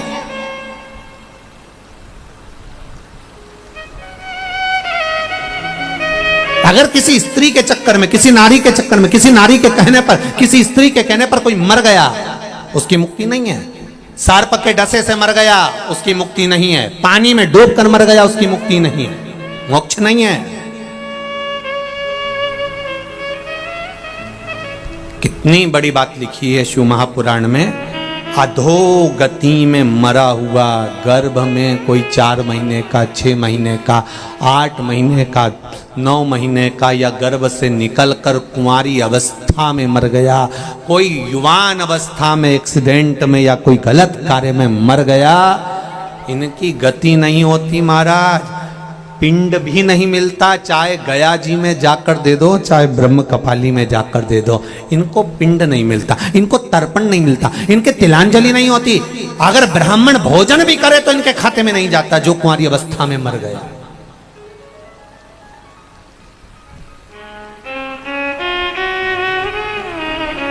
कहां मुक्ति? क्या करना है? तुमरुका जी ने चंचुला देवी से कहा, इनकी एक ही मुक्ति है, शिव महापुराण की कथा। कुछ देव मत देव। एलईडी चालू करवाइए, एलईडी। कुछ देव मत देव, कुछ देव ना देव कोई। पर निवेदन है, अगर जिसने जिंदगी में एक बार हृदय से, चित्त से, मन से शिव महापुराण की कथा सुन ली, ध्यान देना जरा, श्राद्ध चल रहा है ना, श्राद्ध के अंतर्गत क्यों कहा जाता है कि बाजार से भोजन खरीद कर श्राद्ध नहीं करना? श्राद्ध करना तो घर की बहू, घर की माताएं भोजन बनाए। क्यों कहा? गरुण पुराण में, पद्म पुराण में, अग्नि पुराण में, स्कंद पुराण में, शिव महापुराण में वर्णन मिलता है कि घर की नारी बहुएं जब भोजन बनाती है श्राद्ध पक्ष का, और वो भोजन ब्राह्मण जब ग्रहण करता है, तो केवल बहू बेटियां जब भोजन बनाती हैं, बहुएं भोजन बनाती हैं, तो केवल ससुराल के पितृ नहीं तरते। ध्यान देना, जैसे ससुराल में कोई दादा ससुर है, उसकी तिथि है चतुर्थी, तुमने चतुर्थी को श्राद्ध का भोजन बनाया, ब्राह्मण को भोजन कराया, तो बहुओं को यह ना लगे कि हम हमारे ससुर के, दादा ससुर के निमित्त से जी मारे। नहीं, बहू जब भोजन बनाती है, ससुराल में अगर कोई ब्राह्मण श्राद्ध पक्ष का भोजन ग्रहण करता है, तो बहू के मायके में अगर इस तिथि में कोई गया होता है, तो आधा भाग उसके खाते में, उसके मायके में पहुंच जाता है। बहू को यह बात का अंदाजा रहना चाहिए कि केवल आप ससुराल वालों के लिए श्राद्ध में भोजन नहीं बना रहे, वहां भी। इसलिए जब पिंडदान होता है, तर्पण होता है, तिलांजलि होती है, तो गया जी जाते हैं, तो वहां पर नाना पक्ष और यहाँ का पक्ष दोनों का नाम लिया जाता है। बोलो सही है कि गलत है? तुम्हारे पिताजी का नाम बोलो, दादाजी का नाम बोलो, फिर वहां पूछेंगे तुम्हारे नाना जी का नाम बोलो, पर नाना का नाम बोलो, वहां पूछा जाता है। दोनों कुल को, दोनों परिवार को। इसलिए बहू बेटियों को चाहिए, घर की माताओं को चाहिए, जब भी भोजन बनाए वो बड़े प्रेम से बनाए, आनंद से। और प्रयास करा करो कि श्राद्ध पक्ष में सीधा ना देना, आटा चावल दाल ये हम ना दें। हम चाहें ये नहीं कि हम सीधा दे के हम भगवान को कि हमने सीधा दे दिया, अब हमें भोजन बनाने की जरूरत नहीं। आप भोजन बनाओ, सीधा दोगी तो केवल ससुराल का लाभ मिलेगा, कि ससुराल का कोई तिथि का व्यक्ति गया तो उसको फल मिलेगा। पर आपने अगर भोजन बनाया और ब्राह्मण ने अगर भोजन तुम्हारे घर में करा, तो उसका आधा भाग तुम्हारे ससुराल में अपने आप चला जाएगा। उन जीवों का भी कल्याण हो जाएगा, जिसको ससुराल में, अगर मायके में किसी ने भोजन नहीं भी दिया, मायके में कोई प्राप्त नहीं भी हुआ, तो उनको भी उसकी फल की प्राप्ति हो जाएगी। देव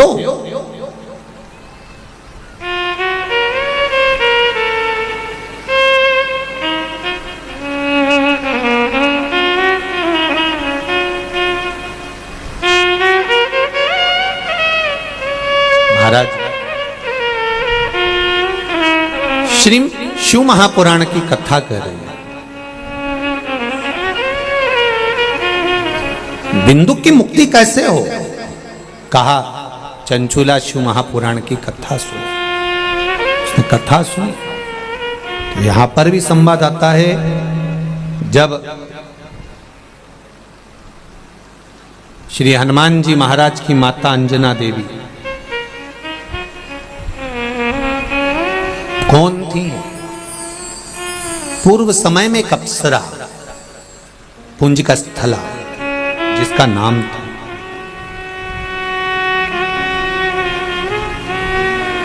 क्या नाम है? जम के बोलो। पुंजिका स्थला। क्या नाम है? बोलो, जम के बोलो जरा। हनुमान जी की जो माता है अंजना, अंजना माता का पूर्व का नाम है पुंजिका स्थला, एक अप्सरा है।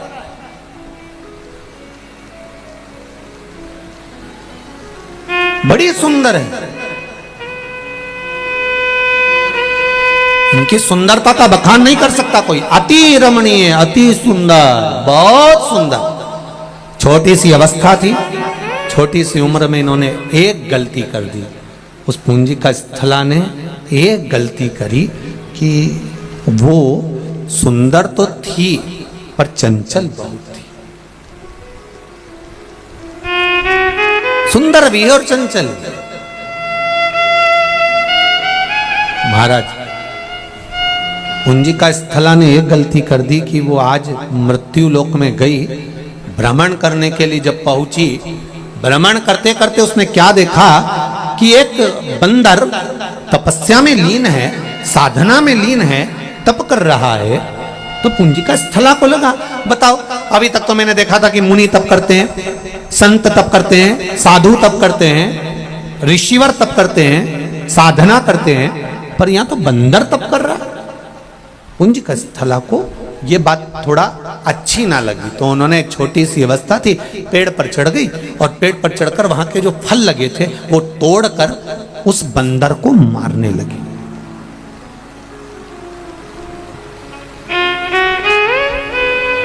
हमें स्मरण नहीं हो पाता। हमारे घर के जब छोटे बच्चे कोई गलत कार्य करते हैं तो हम बड़े खुश होते हैं कि एक छोटा बच्चा चींटा पकड़ता है ना, छोटा बच्चा जी चींटी पकड़ता है ना, तो घर की माताएं, घर के लोग बड़े खुश होते, देखो पकड़ रहा है, देखो पकड़ रहा है। उसको समझाना चाहिए, नहीं नहीं, कोई जीव की हत्या नहीं करना, कोई जीव को कष्ट नहीं देना।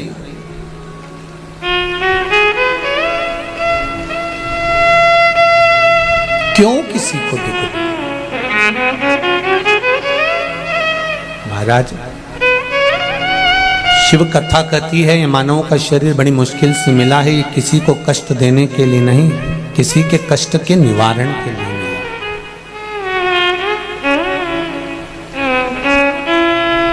आपने शिव महापुराण की कथा में से कुछ सीख लिया कि मुझे 27 बार श्राद्ध पक्ष में शंकर भगवान को जल चढ़ाना है, या 27 मनके की माला से जाप करना है, या 27 बार मुझे मंत्र का स्मरण करना। केवल आपने सीखा और आपकी जिंदगी संवरने लगी, तो उसमें आपका फायदा है, उसमें आपका लाभ। जैसे एक पत्र आया है, देखिए,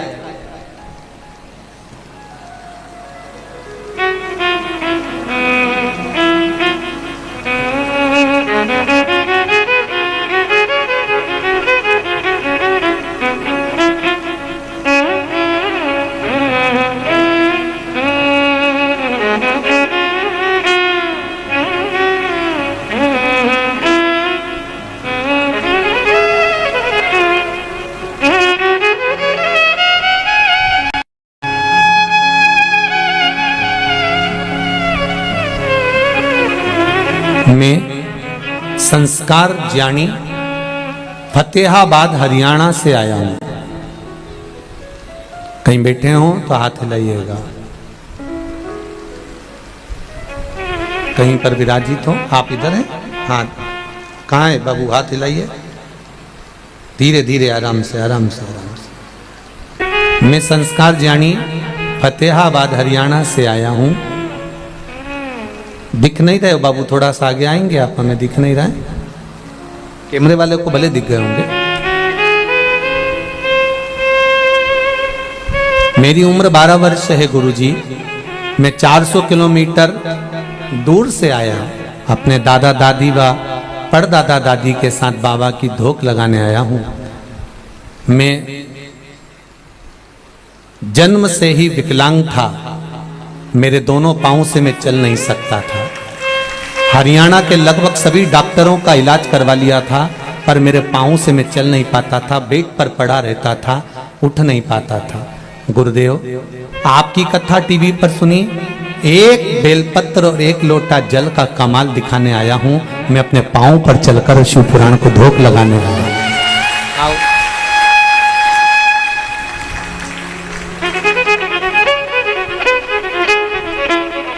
मेरी पूरी जिंदगी 12 वर्ष पलंग पर पड़े पड़े निकल गई। सारे डॉक्टरों ने कहा था कभी नहीं चल सकता, पर एक बेलपत्र एक लोटे जल ने मुझे चलाया है गुरुदेव।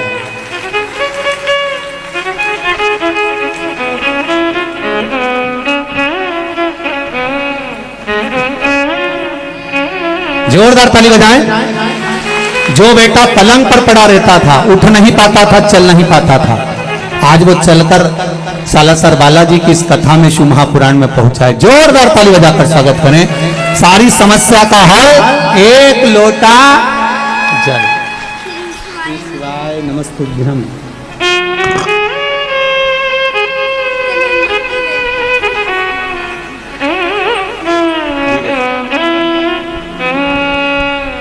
चलने की खुशी क्या होती है, इस बच्चे से पूछिए जो जीवन का इतना आनंद पाया है। 12 साल से जो पलंग पर पड़ा था और चला है बाबा की कृपा से, उसके चलने की प्रसन्नता, उसका आनंद है।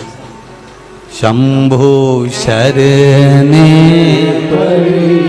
मांगू घड़ी रे घड़ी, दुख काटो दया करी मैं दर्शन आपको। देखकर बड़ी प्रसन्नता है। देखिए, शिव जी के पास में, यहाँ पर हमारे पास में या कुबेरेश्वर धाम में या हमारे पास कोई ऐसी विद्या नहीं, कोई मंत्र नहीं, कोई साधना नहीं, कोई हमारे पास में बेल भभूति नहीं। हमारे पास तो केवल ये शंकर का नाम है और शिव का स्मरण है। शंकर भगवान का ही स्वरूप श्री बालाजी सरकार सालासर में विराजमान है। 11वें रुद्र बाबा को यहाँ कथा कराना होगी और आप लोगों के भाग्य में ये कथा लिखी होगी तो श्राद्ध पक्ष में मिल रही है। ये तो उसकी कृपा है, उसकी उदार। बहुत आप दिल से उसका भजन करो, पुकारो, आप दिल से, आप स्मरण करो दिल से, वो मिलेगा जो। हम कुछ नहीं दे सकते आप, ना हम बेल दे सकते हैं, ना हम आपको भभूति दे सकते हैं, ना हम आपको कोई मंत्र साधना, हम ये भी नहीं कर सकते कि आप ऐसे रहना या इतने दिन तक बैठे रहना। हम तो केवल इतना कहेंगे कि आप दिल से बाबा से कहिए, आप दिल से उसका स्मरण करिए। एक लोटा जल और एक बेलपत्र बाबा को कहकर बोल कर आना, दिल से देकर आना, दिल से कहकर आना, वो दिल से दे देगा। और आए हो बालाजी की कथा में सालासर, दिल से कथा सुनकर जाना। मेरे बालाजी सरकार से और मेरे भोलेनाथ जी से कहकर जाना, बाबा मैंने सुना है कि तू कथा सुनने वालों को देता जरूर है। मैं आई हूँ आस लेकर, 3 महीने में मेरे मन के भाव पूर्ण करना, मैं फिर कथा में पहुंच जाऊं, ऐसी कृपा देगा वो। चित्त वृत्ति में आनंद हो।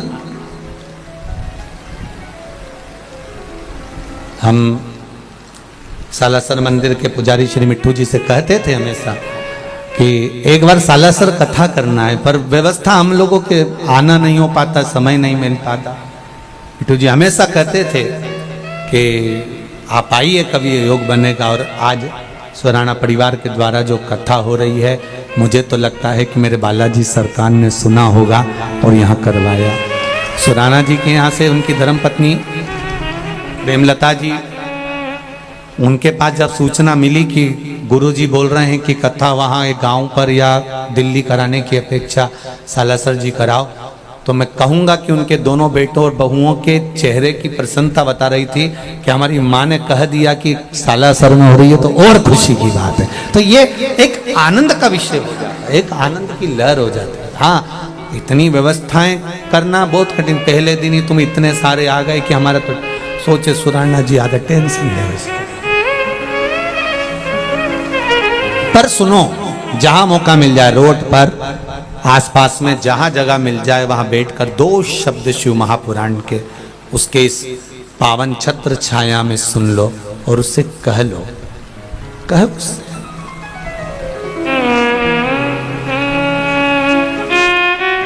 एलईडी चालू करिए, एलईडी वाले नहीं है क्या यहाँ पर? वो एलईडी हम चालू करना, वो सब पीछे से आवाज लगा रहे हैं, देख रहे हैं भगवान। जीवन का एक आनंद प्राप्त, सुख प्राप्त। महाराज पूंजिका स्थला एक गलती कर गई, पूंजिका स्थला सुंदर बड़ी थी, बहुत सुंदर, बहुत आनंदित थी, पर उसने एक गलती कर दी। पूंजिका स्थला ने पहचान नहीं पाई, उसने तो सोचा बंदर है। पर हमारे शास्त्र कहते हैं साधु संत सन्यासी तपस्वी मुनि साधक जितने तप करने वाले होते हैं, ये मनुष्य देह में मृत्यु लोक में आकर तप नहीं करते, क्योंकि इनका नियम है अगर हम मनुष्य बनकर तप करेंगे, कोई देखेगा तो हमारे पास आ जाएगा, हमारा पहचान वाला होगा तो हमारे पास आएगा, जानने वाला होगा तो हमारे पास आएगा। तो ये तप करते हैं तो थोड़ा रूप चेंज कर लेते हैं। कोई एक तपस्वी मुनि बंदर का रूप रखकर तप कर रहा था और पूंजिका स्थला ने उस पर फल फेंकना चालू कर दिया। पूंजिका स्थला ने उस पर फल फेंका और जब पूंजिका स्थला ने फल फेंकना चालू करा, संत को क्रोध आ गया। क्रोध आते से ही संत ने कह दिया, ए कन्या तो इतनी सुंदर है, इतनी ज्ञानवान है, इतनी विद्वान है, उसके बाद तू मेरे पर फल फेंक रही है? मैं तुझे श्राप देता हूं, मैं तुझे श्राप देता हूं। तू अगली बार अगर मृत्यु लोक पर आई और मृत्यु लोक में आने के बाद अगर तूने अपनी सुंदरता के अनुसार किसी को प्रेमवश देख लिया, किसी से तेरा प्रेम हो गया, स्नेह हो गया, तो किसी के प्रति आसक्त हो गई, तेरा प्रेम अगर अधिक हो गया, तो सुन ए पूंजिका स्थला, सुन ले, तू तेरा जो चेहरा है, तेरा शरीर भले सुंदर होगा पर तेरा चेहरा बानर का होगा। काय का होगा? बंदर का। तेरा चेहरा बन जाएगा, क्योंकि तूने मुझे बंदर जानकर मेरे ऊपर फल फेंका है, तेरा चेहरा बंदर का हो जाएगा, ये मेरा श्राप है। पूंजिका स्थला रोने लगी, आंखों में आंसू भर गए पूंजिका स्थला के। संत के चरण पकड़ लिए, गुरुदेव गुरुदेव मुझे क्षमा कर दो। श्री हनुमान जी की मां अंजना देवी पूर्व समय की एक अप्सरा पूंजिका स्थला है, रो पड़ी, चरण पकड़ लिए, संत के गुरुदेव मुझे क्षमा कर दो। तब कहा श्राप मैंने दिया है, तू मृत्यु लोक में अगर किसी से स्नेह करेगी तो तेरा चेहरा बंदर का हो जाएगा, पर तुझे एक वर देता हूं कि तेरे गर्भ से एक बालक प्रकट होगा जो संपूर्ण ब्रह्मांड का कल्याण करेगा। स्वयं राम की सेवा में लगा है, स्वयं राम की सेवा।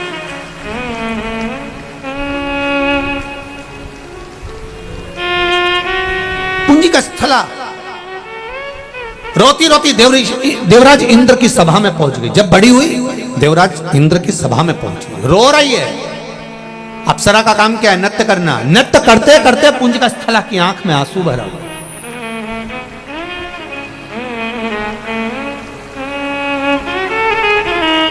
पूंजिका स्थला रो रही है, आंख में आंसू भरकर खूब खूब रोई।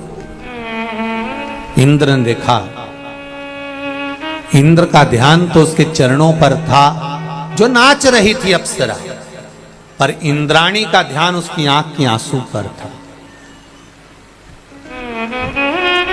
नारी वही श्रेष्ठ है जो दूसरी नारी के दर्द को जाने। कराए दर्द को जो अपनाए उसे इंसान कहते हैं। महाराज, जो दूसरे के दर्द को देखकर दुखी हो, दूसरे के दुख को देखकर दुखी हो, दूसरे के दुख को देखकर उसकी आंखों में भी अश्रु सा छा जाए, समझ लो कि ये श्रेष्ठ जीव है, इसकी श्रेष्ठता। इंद्राणी रो रही है। इंद्राणी ने देखा, पूछा क्या हो गया? ए पूंजिका इधर आओ। पूंजिका स्थला अप्सरा दौड़कर इंद्राणी के पास गई। क्या हो गया? मैंने बानर के ऊपर फल फेंका था और मेरे को श्राप लग गया कि मेरा चेहरा बंदर का हो जाएगा। मैं किसी को स्नेह बस देख नहीं सकती। कोई बात नहीं, तेरे गर्भ से एक बेटा भी तो जन्म लेगा जो संसार का कल्याण करेगा। एक काम करना पूंजिका स्थला, क्या? मेरा पति इंद्र स्वर्ण का शिवलिंग बनाकर पूजन करता है, तो मृत्यु लोक में जाकर बालू के शिवलिंग का निर्माण कर कर पूजन कर। जा।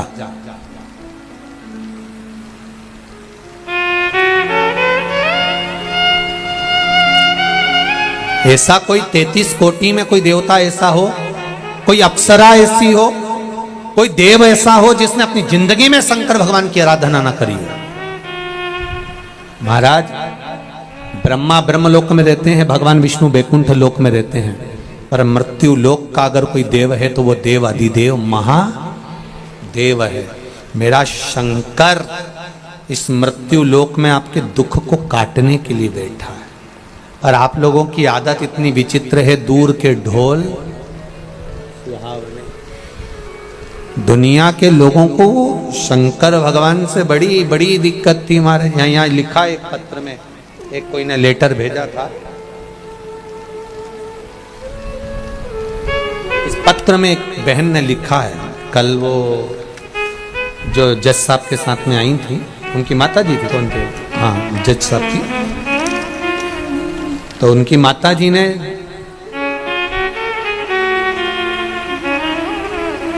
सुधा पाठक पत्नी श्री सीताराम जी, 23 विष्णुपुरी दुर्गापुरा जयपुर राजस्थान से ये पत्र। इन्होंने इस पत्र में एक बात बड़ी सुंदर लिखी है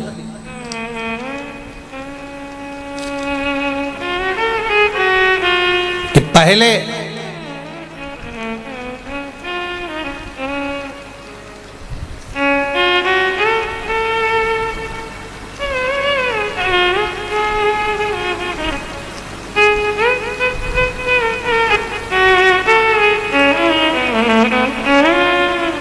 मैं मुरादाबाद में, मेरे घर के पास झारखंड में शिवजी का मंदिर था। 68 वर्षीय है, सेवानिवृत्त शिक्षक, यूपीएस सरकारी स्कूल शिव कृपा से। मेरे 3 लड़के हैं, 3 बेटे, सब गवर्नमेंट जॉब में अच्छी अच्छी पोस्ट पर हैं। मैं पूर्ण तरह से फ्री हूँ गुरुदेव। मैं भी सर्विस में थी, बाबा की कृपा से मैं सेवानिवृत्त हो गई हूँ गुरुदेव। पूर्व के समय में स्त्रियों को शंकर भगवान के शिवलिंग छूने नहीं देते थे। तब मैं घर में शिवलिंग का निर्माण कर कर पूजन करती थी, और उसका फल क्या है कि मेरे बेटे, मेरे परिवार के सदस्य कभी दुखी नहीं रहा, सब सरकारी नौकरी में रहे, किसी को कष्ट नहीं आया। पत्र बहुत बड़ा है, बहुत बड़ा पत्र है। उसको अब एक एक उपाय उन्होंने बताया कि कौन सी तारीख को क्या क्या मिला मुझे, कौन से दिन, कौन सी घटना, घटनाक्रम भी लिखा है। 2 नंबर की घटना, 3 नंबर की घटना, 3 नंबर 4 नंबर की घटना, 1 नंबर 2 नंबर 3 4 5 ऐसी घटनाओं का क्रम लिखा कि मेरे जीवन में शंकर ने क्या नहीं दिया। शिव महापुराण की कथा को सुनने पर क्या नहीं मिला मुझे, क्या प्राप्त नहीं हुआ। महाराज दिल से कहा, हम कहते हैं कि लोग भले नहीं जानते, पर आज अगर लोगों को जानना प्रारंभ हुआ कि शंकर भगवान को 1 लोटा जल चढ़ाने का क्या लाभ है, एक बेलपत्री या एक चावल का दाना या एक फूल की पंखड़ी में चढ़ाने का क्या लाभ है। एक बेलपत्र, अगर शुगर बढ़ रही है, बीपी डाउन हो रहा है, गड़बड़ हो रहा है, बीपी लो हो रहा है, बढ़ रहा है, शुगर गड़बड़ हो रही है, मेरा निवेदन है एक बार शंकर पे चढ़ी हुई बेलपत्र खाना तो चालू करो, केवल हफ्ते में 2 बार।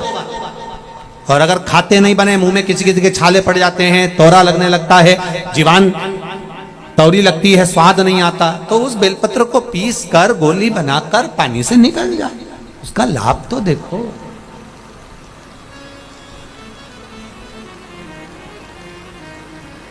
भोलेनाथ दया करना, मैं तेरे भरोसे हूँ। मेरे बाबा दया करना,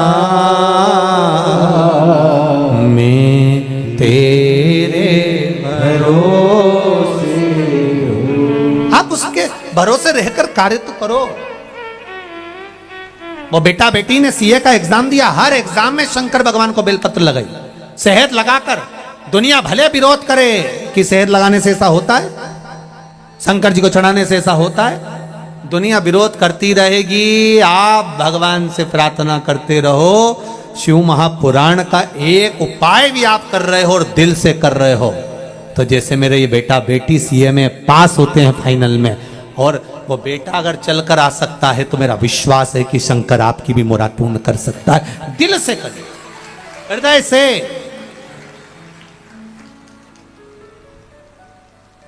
दिखावा नहीं करना है हमें। पत्र बहुत है, पढ़ेंगे समय के अनुसार, पर अपने मन से आप भगवान की प्रार्थना करिए, हृदय चित्त से, दिल से करिए। महाराज पुंज का स्थला से कहा तुम जाओ और मृत्यु लोक में जाकर एक बालू का शिवलिंग, मिट्टी का शिवलिंग, पार्थिव शिवलिंग का निर्माण करो और उसकी पूजन करो। पुंज का स्थला गई, शिवलिंग का निर्माण करा, पूजन करी, आराधना करी। आराधना करते करते करते करते करते करते करते समय बीता और पुंज का स्थला की दृष्टि एक राजा पर पड़ गई जो शेर से युद्ध लड़ रहा था।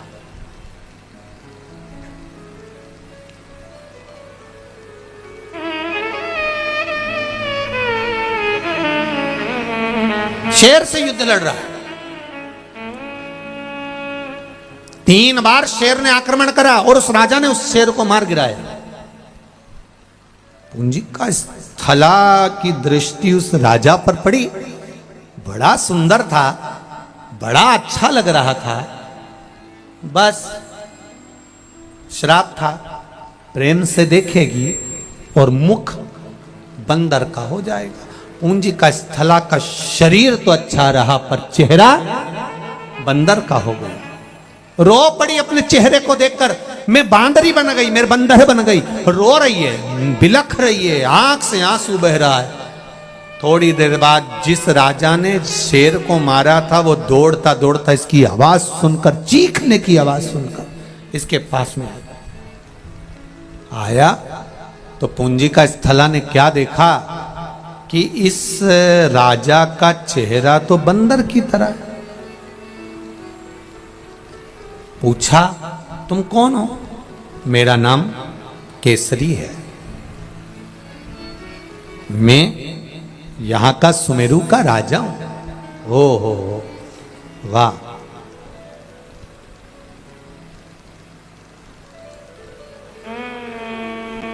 क्यों रो रही हो तुम? मेरे को श्राप लगा था कि मैं अगर किसी को प्रेम बस देख लूंगी तो मेरा बंदर का चेहरा हो जाएगा, अब मेरा विवाह कैसे होगा? केसरी ने कहा चिंता मत करो, मेरे को वर मिला हुआ है, मैं कभी मनुष्य का रूप रख सकता हूं, कभी बानर का रूप रख सकता हूं, ये मुझे वर मिला हुआ है। मैं आपसे विवाह करना चाहता हूं। मेरा चेहरा बंदर का हो गया तो भी आप मुझसे विवाह करेंगे? कोई बात नहीं, आप बांदर का चेहरा रखने के बाद भी आप सुंदर हो, मैं आपसे विवाह करना चाहता हूं। केसरी और महाराजा केसरी के साथ में पूजी का स्थला जो सुंदर कन्या के रूप में थी, बांदरी का जिसका मुख हो गया था, उसका मंगल विवाह हो रहा है। कन्यादान कौन करेगा मेरे लिए? मुझे कन्यादान कौन करेगा? मातंग बाबा के पास में सूचना गई तो मातंग ऋषि ने गौतम बाबा से कहा। गौतम बाबा ने अपनी धर्मपत्नी अहिल्या के साथ बैठकर माता अंजना का कन्यादान किया है। महाराज नाम बदल दिया। गौतम बाबा ने कहा इसका नाम पुंज का स्थला नहीं, मेरी बेटी अंजना कहलाई। कन्यादान किया, विवाह हो गया, कई वर्ष निकल गए, कई साल निकल गए, पर अंजना माता के गर्भ से संतान नहीं,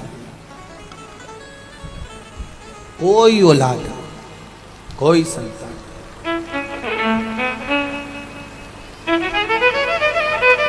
आज आंखों में से जल बह रहा था तो अंजना ने अपने पति केसरी से कहा,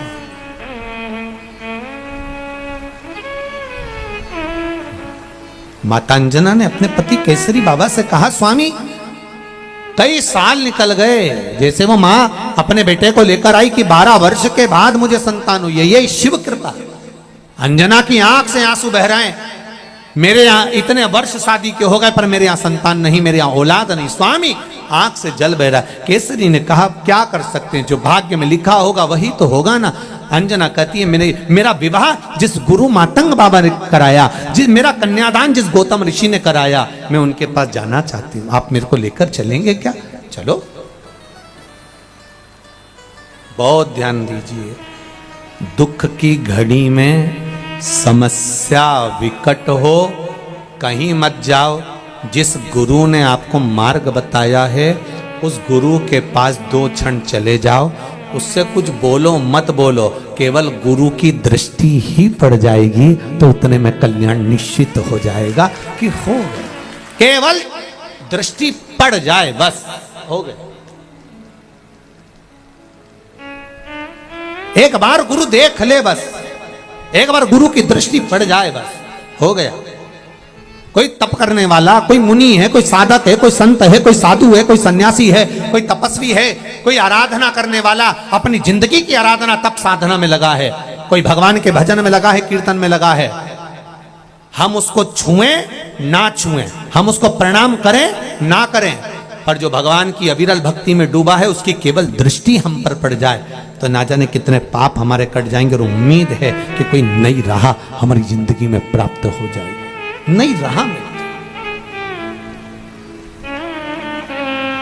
आप जब अपने घर को जाएं, यहां से बालाजी महाराज के जब दर्शन करने के लिए मंदिर में प्रवेश करें तो बालाजी का दर्शन करते करते उनसे दिल से कहना, बाबा बड़ी कृपा करी जो हमें शिव महापुराण की कथा आपकी गोद में बैठने को श्रवण करने को मिल रही है, ये आपकी ही तो उदारता है मेरे सरकार, मेरे बालाजी, ये आपकी उदारता ही तो है जो हमें मिल रही है।